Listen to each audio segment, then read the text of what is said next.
Hi hello welcome to student corner. இன்னைக்கு நம்ம என்ன டாபிக் டிஸ்கஸ் பண்ண போறோம்னு பார்த்தீங்கன்னா cost of equity share capital அப்படின்ற டாபிக் தான் டிஸ்கஸ் பண்ண போறோம். ஸோ இந்த டாபிக் பார்த்தீங்கன்னா ஆக்சுவலி காஸ்ட் ஆஃப் கேபிட்டல் கூட கீழே வரக்கூடிய டாபிக் தான் இந்த cost of equity share capital. So cost of கேபிட்டல்னா உங்களுக்கு ஆல்ரெடி தெரியும், ஒரு சோர்ஸ் ஆஃப் ஃபினான்ஸ் நம்ம அப்டெயின் பண்ணும்போதும் so investor they expect a rate of return. So minimum expected rate of return that is expected by an investor from a firm. So that is known as the cost of capital. So ஒரு இன்வெஸ்டரும் they expect a certain rate of return from the company where they are investing their funds. So that is known as cost of capital.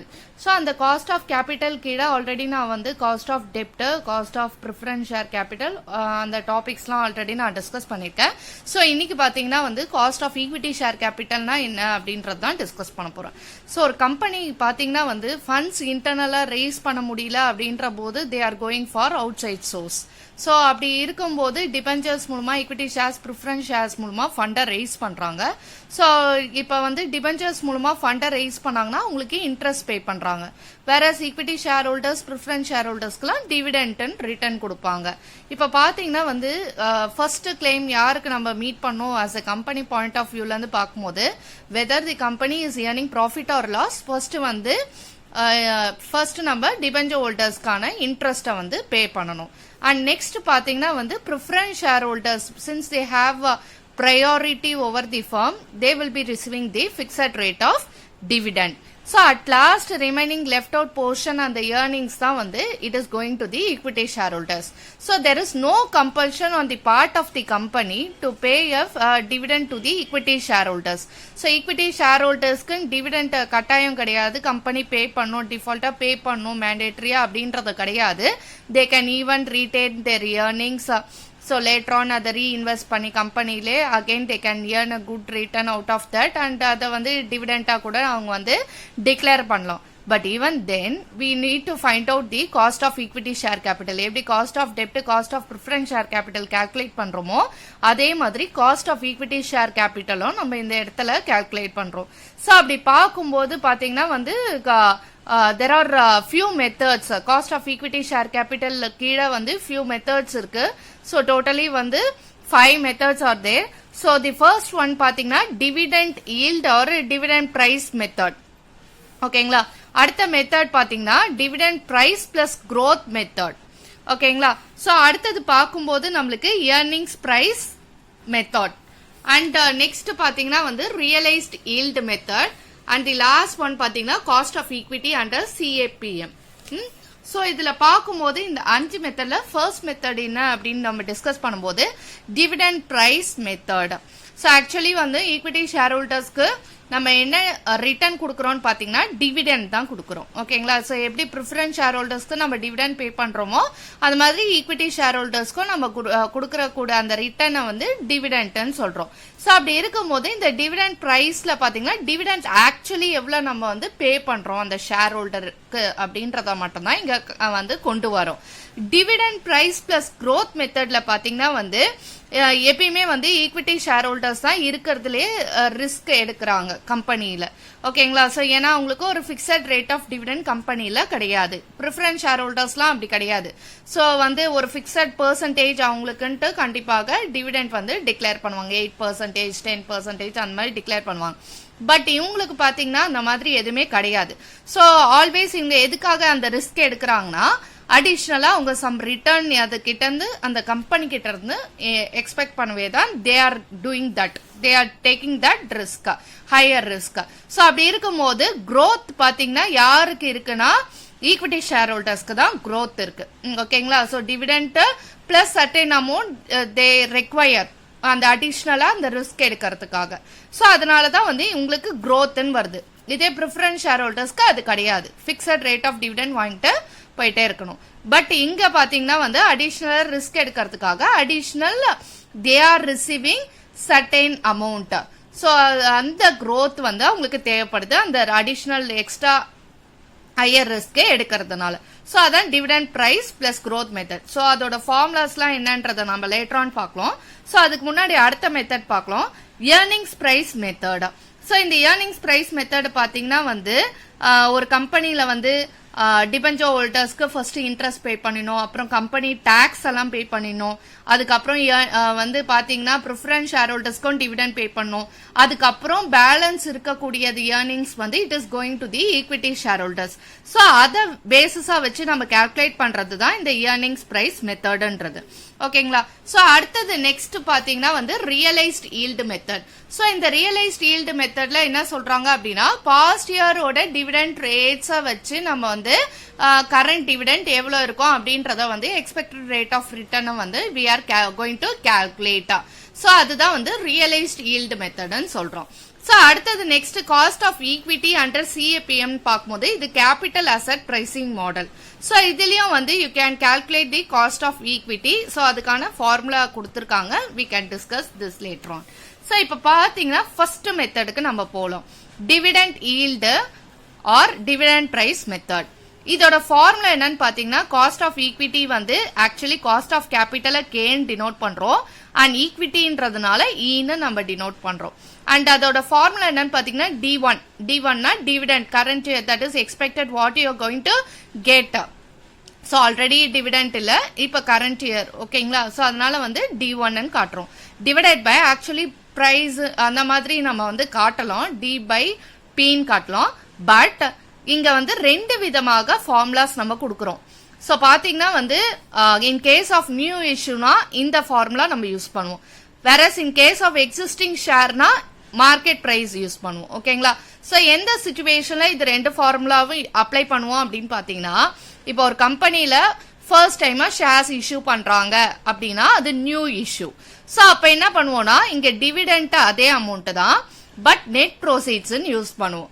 ஓகேங்களா? So net ப்ரோசீட்ஸ் எப்படி calculate பண்ணணும்னு நம்மளுக்கு already தெரியும். So net ப்ரோசீட்ஸோட face value, அதாவது net ப்ரோசீட்ஸ் வந்து எப்படி calculate பண்ணும் அப்படின்னு பாத்தீங்கன்னா வந்து here I will write the formula. So net proceeds NP நம்ம டினோட் பண்ணுவோம். இதுல பாத்தீங்கன்னா வந்து ஃபேஸ் வேல்யூ ஆக்சுவலி வந்து क्वेश्चनல கொடுப்பாங்க 10 rupees 100 rupees அந்த மாதிரி கொடுப்பாங்க. ஸோ அந்த ஃபேஸ் வேல்யூவோட பிரீமியம் ஏதாவது இருந்தால் ஆட் பண்ணிக்கோங்க. whereas பிரீமியம் இல்ல அப்படின்ற போது நீங்க என்ன பண்ணணும்னா ஜஸ்ட் ஸ்கிப் பண்ணிட்டு சப்போஸ் ஏதாவது ஃப்ளோட்டேஷன் காஸ்ட் நம்மளோட கொஸ்டின்ல இருந்தது, இஷ்யூ எக்ஸ்பென்சஸ் இவ்வளோ ஏதாவது கமிஷன் புரோக்கரேஜ் ஏதாவது பே பண்ணாங்க அப்படின்னா அந்த ஷேர்ஸ் ஃப்ளோட் பண்றதுக்காக அப்ப நம்மளுக்கு ஃப்ளோட்டேஷன் காஸ்ட் இல்ல இஷ்யூ எக்ஸ்பென்சஸ் வரும். சோ அந்த சமயத்துல அதை டிடெக்ட் பண்ற மாதிரி இருக்கும். சப்போஸ் பிரீமியம்ல எதுவுமே கிடையாது அப்படின்னா face value minus flotation cost வந்துடும். வேற பிரீமியம் ஏதாவது 10% அந்த மாதிரி கொடுத்திருந்தாங்கன்னா அதை ஃபேஸ் வேல்யூல கால்குலேட் பண்ணிட்டு அதுக்கப்புறம் நம்ம ரெண்டுத்தையும் ஆட் அப் பண்ணிட்டு வரக்கூடிய அமௌண்ட்ல ஃப்ளோட்டேஷன் காஸ்டோட பெர்சன்டேஜ மல்டிப்ளை பண்ணி கண்டுபிடிப்போம். சோ அது ப்ராப்ளம்ல எப்படி போடுறது அப்படின்றத லேட்டரா நம்ம பார்க்கலாம். சோ ஆக மொத்தம் நெட் ப்ரோசீட்ஸ்னா in case of fresh issue first டைமா ஷேர்ஸ் இஷ்யூ பண்றாங்க மார்க்கெட்ல அப்படின்னா அப்ப நெட் ப்ரோசீட்ஸோட ஃபார்முலாவை நம்ம யூஸ் பண்ணி நெட் ப்ரோசீட்ஸ் கால்குலேட் பண்ணுவோம். கால்குலேட் பண்ணிட்டு நம்ம என்ன பண்ணுவோம்னா இங்க எடுத்துட்டு வந்து சப்ஸ்டியூட் பண்ணுவோம். சோ அது வந்து in case of new issue. Sometimes பாத்தீங்கன்னா வந்து நியூ இஷ்யூக்கான டீடைல் கொடுக்காம அதுக்கு பதிலாக மார்க்கெட் பிரைஸ் பெர் ஷேர் இவ்வளோ 30 rupees இல்ல 25 rupees அந்த மாதிரி அமௌண்டாக கொடுத்திருப்பாங்க. 35 rupees பெர் ஷேர் இந்த மாதிரி கொடுத்திருப்பாங்க. அப்பனா என்ன அர்த்தம்னா அது எக்ஸிஸ்டிங் ஷேர்ஸ்னு அர்த்தம். ஸோ ஆல்ரெடி ஃப்ளோட் பண்ணி முடிச்சுட்டாங்க அப்படின்னா அதுக்கு கரண்ட் மார்க்கெட் பிரைஸ் எவ்வளோன்றது கொடுத்திருப்பாங்க கொஸ்டின்ல. அந்த மாதிரி கொடுத்திருந்தாங்கன்னா நீங்க என்ன பண்ணணும்னா டிவிடெண்டோட மார்க்கெட் பிரைஸை டிவைட் பண்ணி போடணும். சோ இதுதான் வந்து in case of existing share. So question இது பாத்தீங்கன்னா very very simple. Cost of equity share கேபிட்டலை பொறுத்த வரைக்கும் ரொம்ப சிம்பிளா இருக்கும். எப்படின்னா ஃப்ரெஷ் இஷ்யூ நியூவா இஷ்யூ பண்ணிருக்காங்கன்றது கொஸ்டின்ல அதுக்கான டீடைல் இருக்கும். Face value, premium, flotation cost இதை பத்தின இன்ஃபர்மேஷன் இருந்தால் நெட் ப்ரோசீட்ஸ் ஃபார்முலாவை யூஸ் பண்ணி நீங்க கால்குலேட் பண்ணிடலாம். வேறஸ் வந்து இதை பத்தின டீடைலே இல்லாம வந்து மார்க்கெட் பிரைஸ் பத்தின டீடைல் இருந்ததுன்னா you can do this formula. ஓகேங்களா? சம்டைம்ஸ் பாத்தீங்கன்னா ஆப்ஷன் ஏ ஆப்ஷன் பின்னு ரெண்டு விதமாக நம்மளோட கொஸ்டின்ஸ் அமையும். ஸோ ஆப்ஷன் ஏல வந்து நெட் ப்ரோசீட்ஸ்க்கான டீடைல் இருக்கும். ஆப்ஷன் பில பாத்தீங்கன்னா வந்து மார்க்கெட் பிரைஸ் கால்குலேட் பண்ற மாதிரி உங்களுக்கு கேட்டிருப்பாங்க. ஓகேங்களா? ஸோ ரெண்டு விதமாக ஒரே ப்ராப்ளம்ல அந்த டிவிடெண்ட் மட்டும் அதே இருக்கும். பட் நெட் ப்ரோசீட்ஸும் மார்க்கெட் பிரைஸ் இது வந்து மாறும். ஓகேங்களா? சோ இதுதான் வந்து ரெண்டு விதம். அதே மாதிரி அடுத்த ஃபார்முலா பாருங்க, dividend price plus growth method. So அடிஷ்னலா நாங்க ரிஸ்க் எடுக்கிறதுனால அதிகமான growth, அந்த கேபிட்டல் அப்ரிசியேஷன் அவங்களுக்கு தேவைப்படுது. யாருக்கு? Equity share ஹோல்டர்ஸ்க்கு. ஸோ அந்த மாதிரி சுச்சுவேஷன்ல you are going to give an extra to that share holder.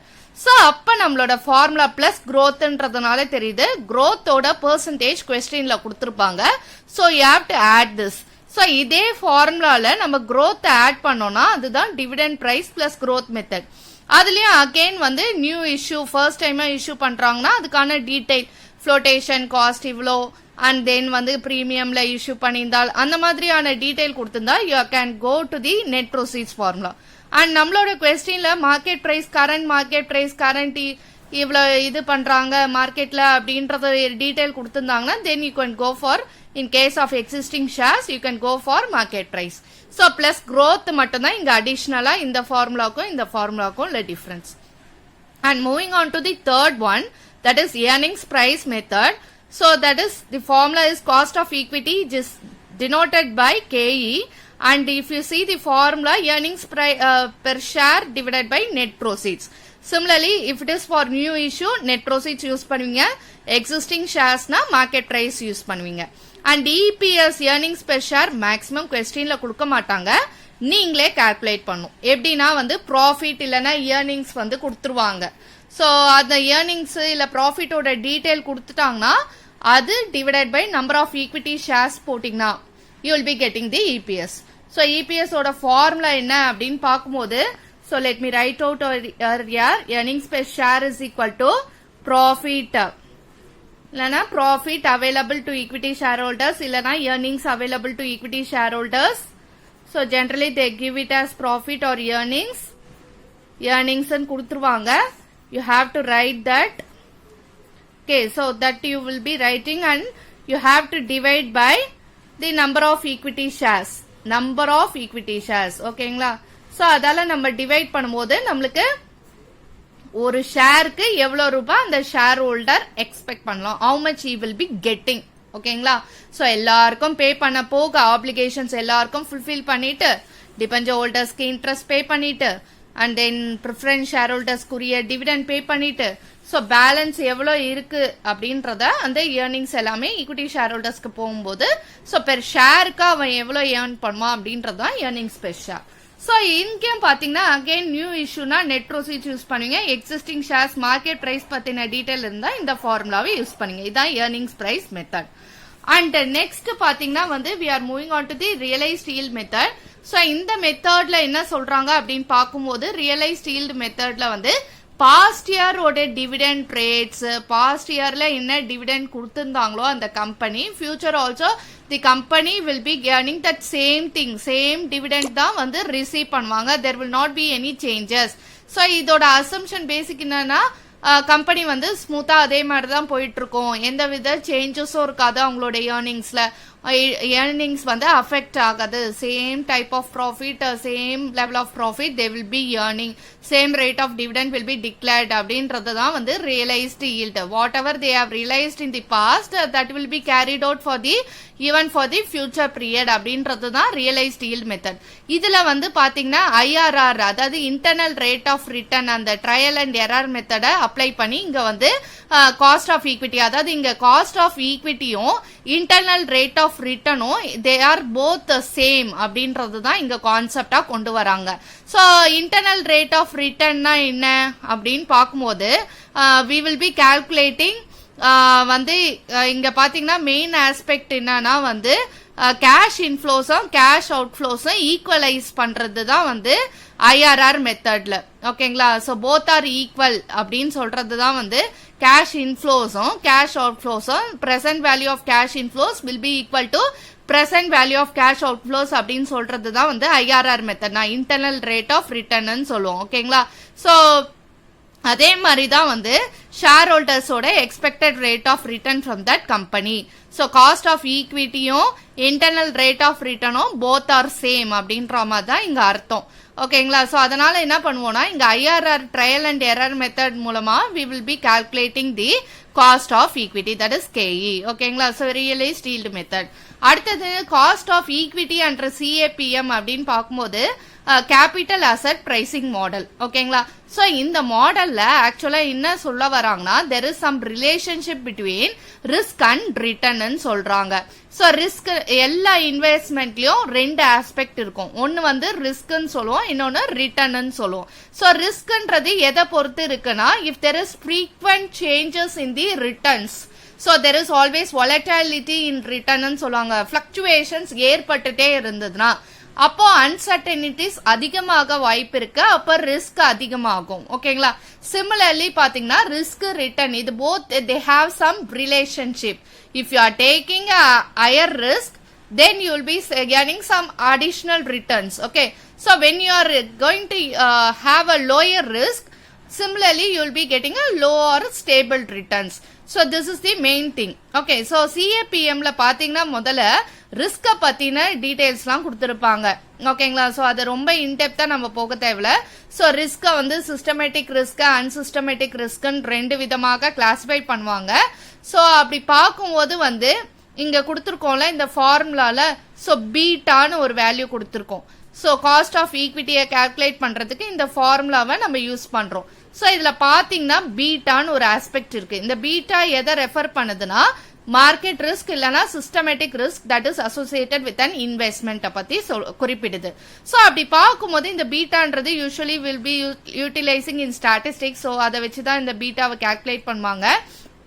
So பாத்தீங்கன்னா வந்து சிஸ்டமேட்டிக் ரிஸ்க்னா என்னன்னா அதாவது நம்ம கைக்கு கீழே இல்லாத ரிஸ்க வந்து சிஸ்டமேட்டிக் ரிஸ்க்னு சொல்றோம். ஓகேங்களா? சோ நம்மளால அவாய்ட் பண்ண முடியாத ரிஸ்க நம்ம சிஸ்டமேட்டிக் ரிஸ்க்னு சொல்லுவோம். ஓகேங்களா?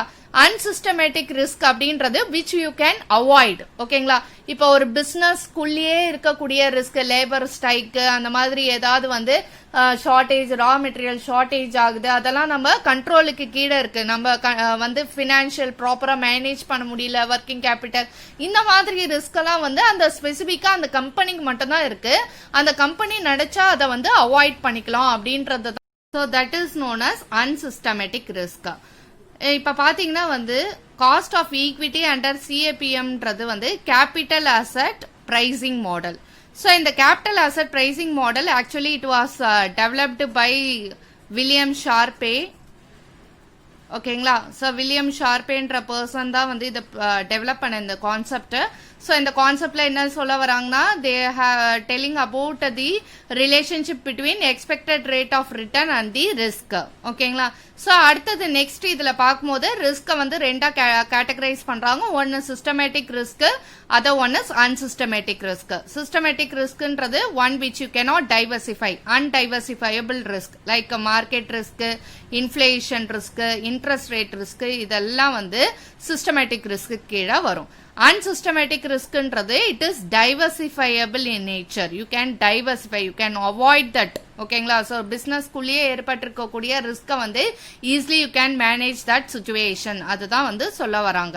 ஸோ அப்படி பார்க்கும்போது காஸ்ட் ஆஃப் ஈக்விட்டியோட ஃபார்முலா என்னன்னா RF, that is risk free rate of return, இல்லனா ரிஸ்க் ஃப்ரீ இன்ட்ரெஸ்ட் ரேட்னு சொல்லலாம். Risk free rate of return.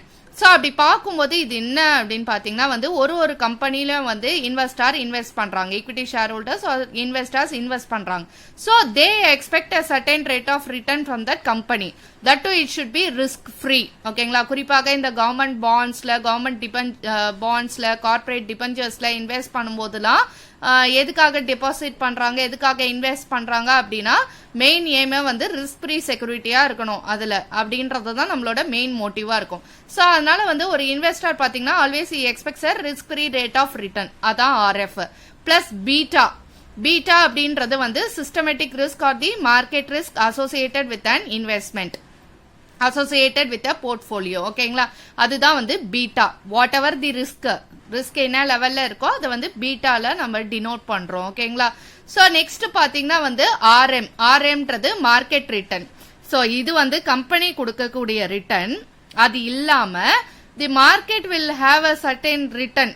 ஓகேங்களா? சோ அந்த இன்வெஸ்ட்மெண்ட்டுக்கு அந்த பர்டிகுலர் செக்யூரிட்டி ஷேருக்கு வந்து it has got some market value. ஓகேங்களா? சோ அதுதான் வந்து market return. It is denoted by RM. ஓகேங்களா?